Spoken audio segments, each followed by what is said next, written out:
Hello viewers, my name is Viola Kirabo TheUgandan, taking on a one-on-one candid conversation with the Honorable Minister of Lands, Housing and Urban Development. This ministry has different sectors, but right now we are going to talk about the housing sector. The tenants and the landlords, it's evident that they are perplexed because of the rent hardships that is happening. However, we appreciate the fact that the president passed on a directive whereby we have not seen evictions taking place. They are on hold according to the president's directive. You're most welcome to the show. Thank you, Viola. And it's a privilege to have you, especially to listen to the public outcry out there to do with the tenancy and the landlordship relationship. Thank you for coming to my office, Viola. You're and welcome, I appreciate Honorable. your show very much. I watch it every Sunday. Thank you, Honorable. And I assure you it's a good show. Congratulations. Thank you, Honorable. And we appreciate the work that the housing ministry is doing in our sector. Thank you. You people are always there for us. Honorable, we appreciate the directive from the president, whereby we have seen tenants at least not being evicted by any landlord. If there are some cases, there are not many at all. They could be minor. But the public has not interpreted the directive very well. We would like you to clarify on it. I'll use an example of commercial premises. We have business people who are operating under commercial premises. These premises are totally locked down. People are not operating. That means they're not earning any income. But the landlords think that this money maybe has been carried forward because the only thing they think about is we will not evict them, but they must pay. So, Honorable Minister, we would like to know whether the government of Uganda, through you, could be in position to provide particular evolutions or to draw levels to this matter. I want to thank the Ugandan population out there for adhering to the presidential directives and guidance on how to manage the coronavirus period so that we control infection and spread of the virus. The real front foot soldiers, if you like, is the public out there who is doing what they are supposed to do, what the government says they're supposed to do. The president's guidelines, because these buildings belong to private sector, to individuals. What the president is saying is that we are in this together. You, the landlord, you, the tenant, you, the trader, you, the customer client, we are in this together. And if we don't fight together, we shall sink together. We shall die together. The landlord, please, kindly, do not throw out your tenants for this period.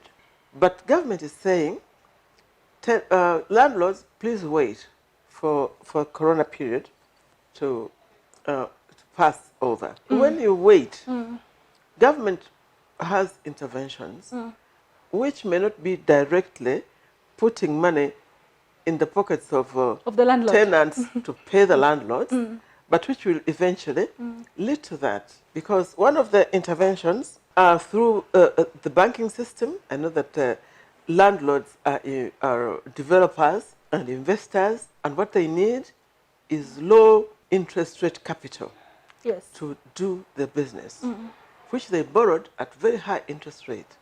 So government is planning to capitalize UDB quite substantially so that developers can now borrow very friendly money from UDB at minimal cost. Then at the end of the day, when you do this, it will balance out the high interest rate money that you bought before. Apart from giving developers opportunities to borrow low interest rate money, there are also plans to support the tenants who are basically business people to be able to get money. It's a relief program. Was actually composed before Corona. It was going to start anyway, which we call Emyoga. It is the president's initiative, which has been there for, actually I think he drew it from his interventions with the youth groups in Kampala and artisan groups in Kampala. And when he saw that it's actually working, that was like a pilot. You remember when President went around Kampala and helped carpenters and helped tailors and helped mechanics. So we have a big program called Emyoga, where small size enterprises can get Emyoga is money, very cheap money. Every district will get an account, and each sector will have its own account at the district. This is so that it reaches out to the whole country. Emyoga is targeting the lowest income earner, which we commonly call the Omuntu Wawansi. Will they be beneficiaries? And even before COVID, we're talking about people who are doing salons, we're talking about bodabodas, we're talking about shopkeepers, we're talking about tailors, we're talking about carpenters. This could go for capital of UGX 1 million Uganda shillings. 1 million thereabouts, or even below. Or even below. Because some of these people who are selling bananas and tomatoes, they use 200,000, 300,000. So the money will be for, for those kind of people. And of course, you subsidize it with a low interest rate loan from UDB. Everybody will be a winner. We appreciate the fact that even before COVID came in, the government already had a program in place. So this just brings it about as if it's an urgency that it should be implemented right away. And it's so great that at least it considers Omuntu Wawansi. Imagine someone who has capital of UGX 1 million Uganda shillings.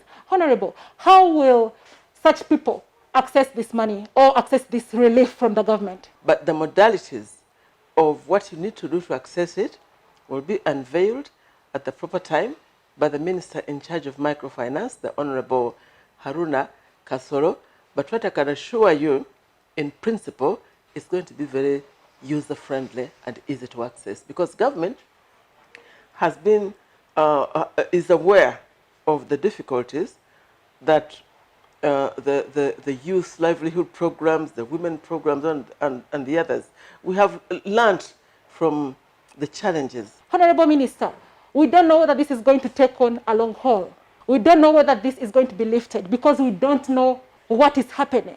This is just a calamity that has hit the entire world. Is there a possibility through you, Honorable Minister, whereby the government could at least consider an exemption of property tax for particular buildings that are totally locked down? An example of the commercial buildings, the Mtasa Caferos of today, that these landlords could waive off rent for those particular months. Like I said, interventions are being considered, and at the end of the day, because like you said, Viola, we don't know where it's going to end. So there can only be work in progress. And work in progress includes looking at all those possible losses, the possible stimulus and interventions. And if there are, like I said, if it's from both sides, if government is helping the Mtasa Caferos to access cheap capital, that is kind of subsidizing and the expensive capital that they go to build these buildings. But also government is helping your client, because you build these buildings so that clients can rent them. Exactly. So if government comes from the side of the client and is helping the client to raise money so that they can pay the rent, it's coming from both sides. So it has reached out to the landlord indirectly, though it's through the client, but the landlord has benefited at the end of the day. At the end of the day. Plus, of course, the stimulus coming from the chief capital that you're coming. But as I said, it's not closed. A lot of discussion is still going on. Honorable Minister, though most of the landlords have appreciated and are abiding by the President's guidelines, we have seen some landlords do not take this seriously, whereby we recently saw on news on TV, there was a lady who was rushed to hospital to deliver. And immediately the landlord noticed that this lady has gone to hospital. They rushed to access the house and locked their house out. However, we appreciate that the RDC of the area ran to the rescue of the lady, and at least she was able to access the house. We want to know from the government, because we know, yes, there are legal procedures in place, and then such a person could be taken on. But how is the government planning to intervene in such matters? In such cases, usually there's a history. between the client and the landlord.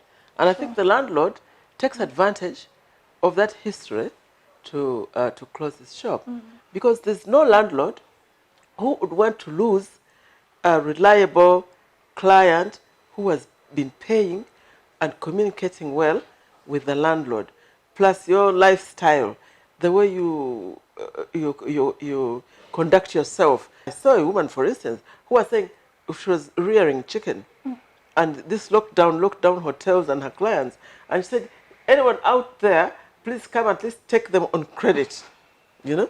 So she's willing to give them up, even on credit, as long as she's sure that you will pay. Some of these things have a history of a bad relationship, a business relationship, or character relationship. So we should not always blame the landlord. So, but this is a lesson to learn. Please conduct yourself as expected, as you should, with your clients, with your bosses, with whoever you meet with, so that during hard times, they can stand up for you.